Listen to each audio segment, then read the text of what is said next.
Before I was 6 years old, my mind was just as trivial and average as it could be when you're a kid. Sure, there were some strange things going on around me, but I was like a very polite and believing little boy. The first time rock and roll entered my brain, scraping synapses from the wall of my inner self and building a non-fictional and universal kaleidoscope with the dust of my skull, I never was the same again. Some say Pete Townsend could narrate you through an evening of his written down explanations of what rock and roll really is. That would be the intellectual solution to some real deep digging and nagging. It almost seems snobby. The fact that these shapes of sound and raw and radical energy can solve millions of little disconnecting impulses inside of your brains is by definition magic. Magic of a darker term.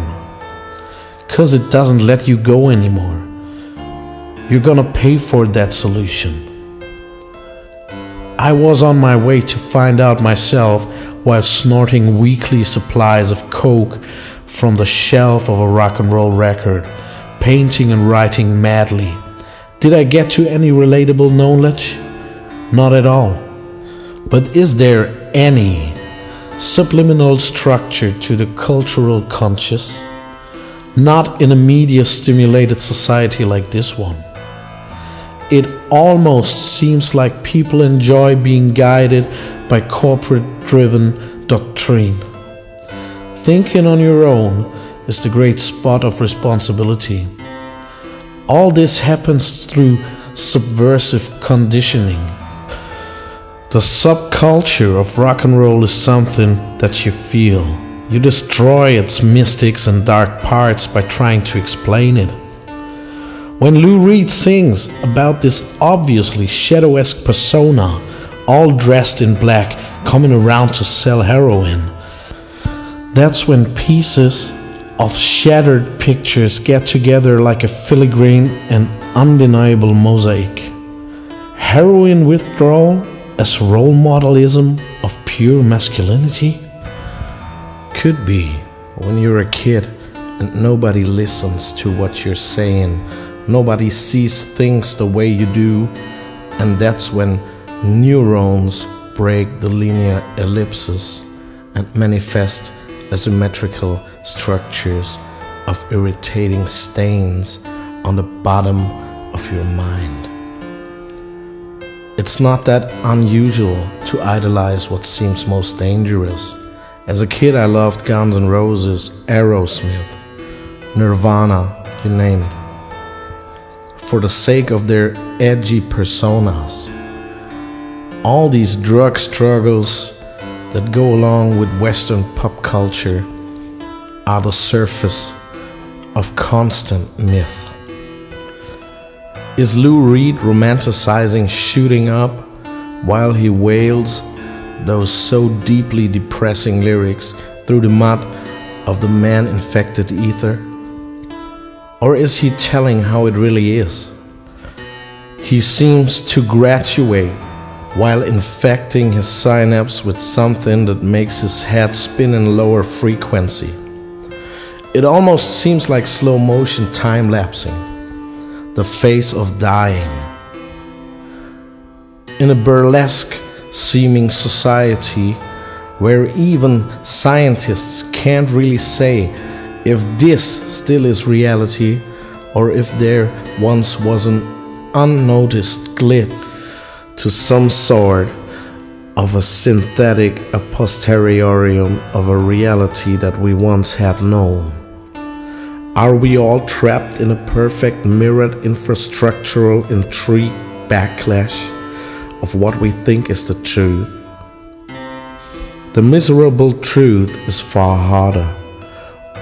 Our brain creates all the reality we can face and figure, and it buys in on all them structures of regulations that are mankind made, traps to keep us from questioning.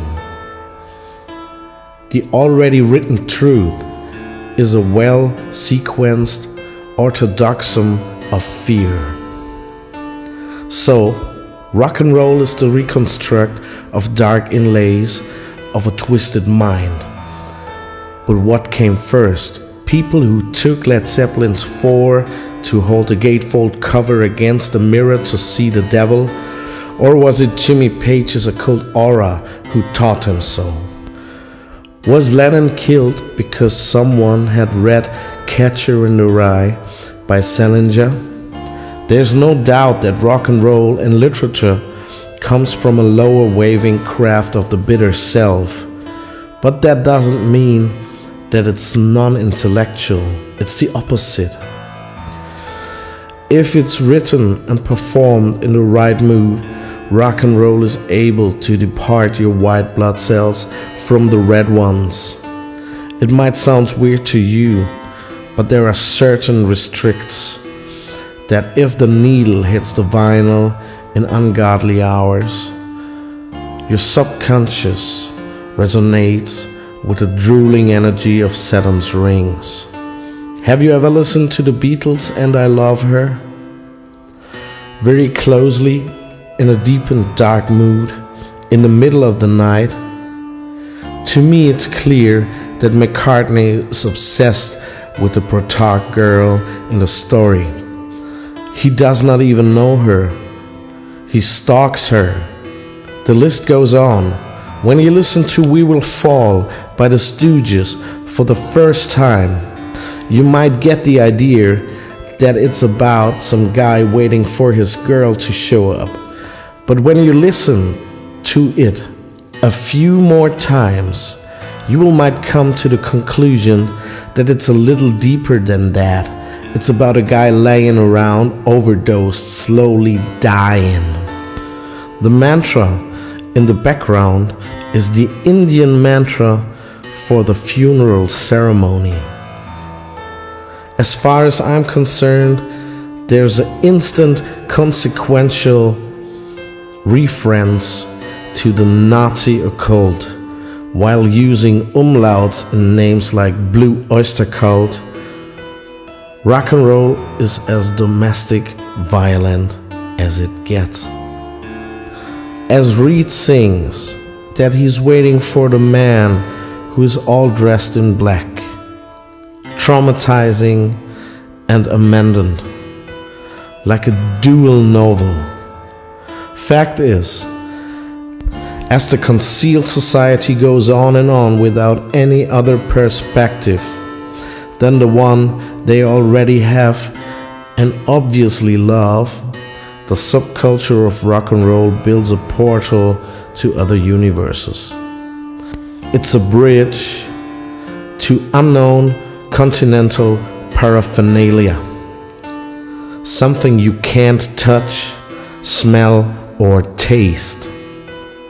You know it's there as soon as the slurp comes out of your speakers while you're laying on your bed, floating in something you are almost unable to handle, as it enables your mind to scary unconsciousness. Something very chemical happens when you're on stage, releasing all these energetic and unreliable temps. Something in you resonates with a deeper and darker source. Is there a hint of violent behavior in rock and roll? It is. And it's valid and expected and accepted. It's subtextual and traumatizing. The amount of pain that transcendently applies while listening to some of the greatest rock and roll records of all time is relentlessly awful and cathartic at the same time. It's an affinity mirroring of some of Freud's great enigmas. Often, these fluid conceptions of sludging synthetic vibrations are not capable with the regulations of human conscience. The term rock and roll is based on the mystic phenomenon that happened in churches back in the day.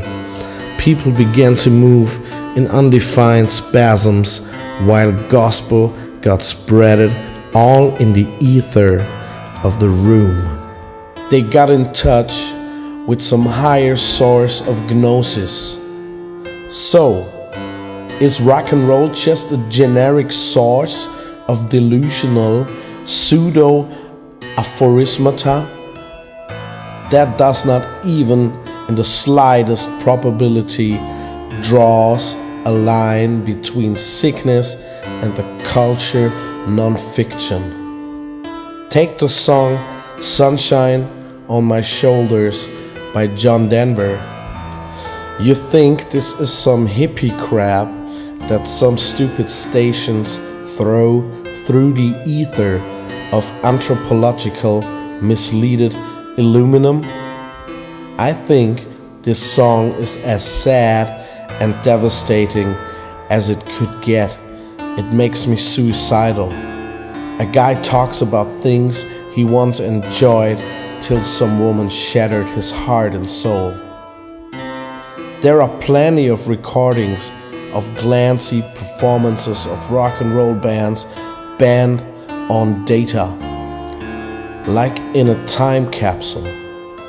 In some of them, you really can taste the bitterness of cocaine running down your throat, the weirdness of unsolved, disturbed chemistry in one room, the beauty of frightening silent gaps between tonal chaos. As soon as these fizzling noises from the needle kissing the vinyl corrupts your brain right on through your soul, you will never ever get along with society the way you did before. In the 80s, often rock and roll stars would buy their drugs on Wall Street. That sociological gap was closed by some quiet respect for each other. So to say, the greatest numerologists had some influence on the great rock and roll stuff back then by selling them the best stuff possible, and may confirm to their ideology by ingratious parables. In occult numerology, the 4 is a sign for making your death threat with the universe around you and only project your microverse to your surroundings. You're in the realization that everything you see is something you've made up. Isn't it funny that Led Zeppelin's 4 just contains some of the darkest songs known to mankind? But let's talk a little about Nick Drake. Isn't it funny how nobody draws a line between those intimidating wobbling guitar strings and those haunting lyrics? Pink Moon? Isn't that as obvious as it gets? That he manifested his deep occult knowledge on this record before he took his low vibrating soul to the aftermath? What else as the Saturn is the pink moon?